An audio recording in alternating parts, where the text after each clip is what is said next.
Hello everyone and welcome back to the Budget Gourmet. If you're new here, my name is Dan and I try to help you and your family create delicious meals all while saving a little bit of cash. It has definitely been interesting at my household and it seems as though every other day some new sickness has entered my home. My kids just got over a little bit of sickness. I just got over a little bit of sickness. Now my wife is currently not feeling well.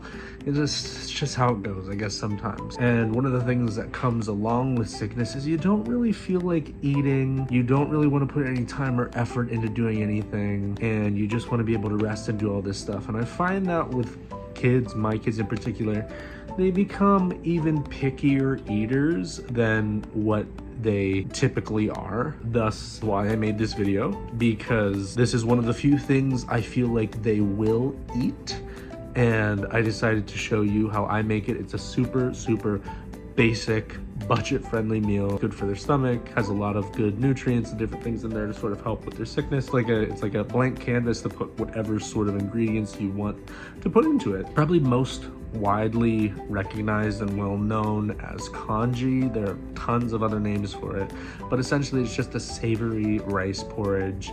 It's very easy on your stomach, and really all you need for this recipe at the most basic level is just rice and water. Getting a rotisserie chicken and making it's like one of the easiest things in the world. Hopefully this will be good for you if you are not feeling the best, and help your family along and help with your sickness. Without further ado, let's just get right into the video. Let's make some rotisserie chicken congee.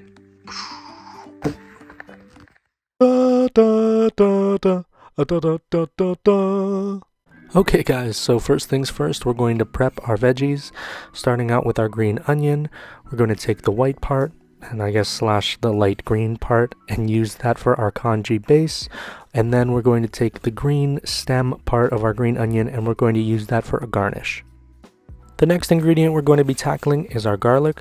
We will just be crushing this. This will not only help to peel the garlic, but will also start to release some of its flavor into our congee base. The last and final ingredient or vegetable that we are prepping is going to be our ginger.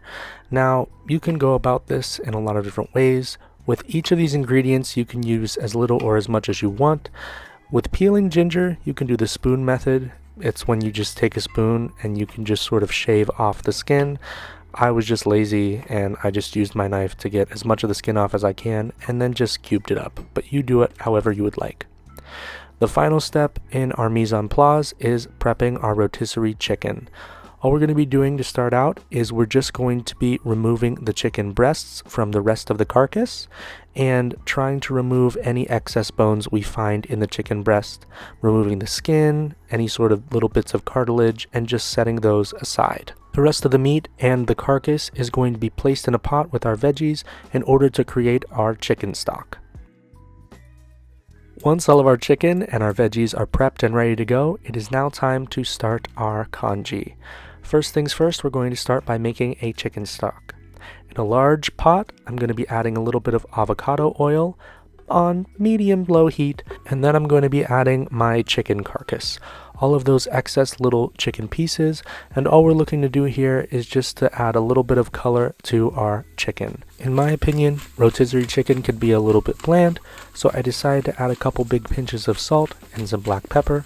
All we're trying to do here is to just develop as much flavor as we possibly can. Creating a flavorful stock is only going to help our congee taste better in the long run.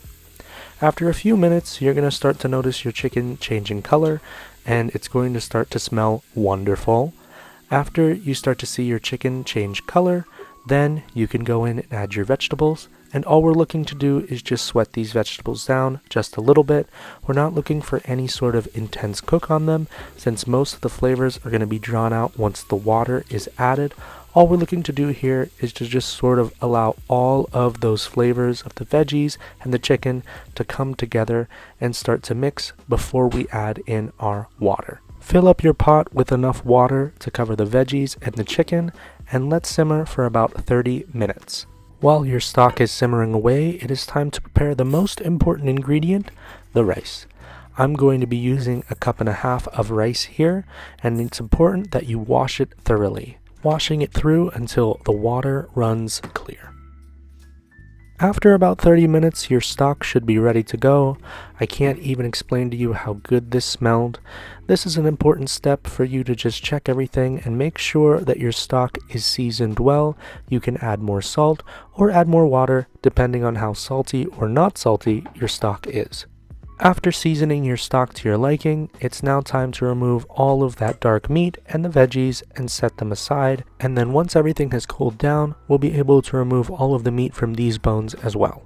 After everything has been removed, you're going to bring your stock up to a boil and then add your rice. I've heard a lot of ratios being thrown around, but I guess typically it's 8 cups of stock to 1 cup of rice.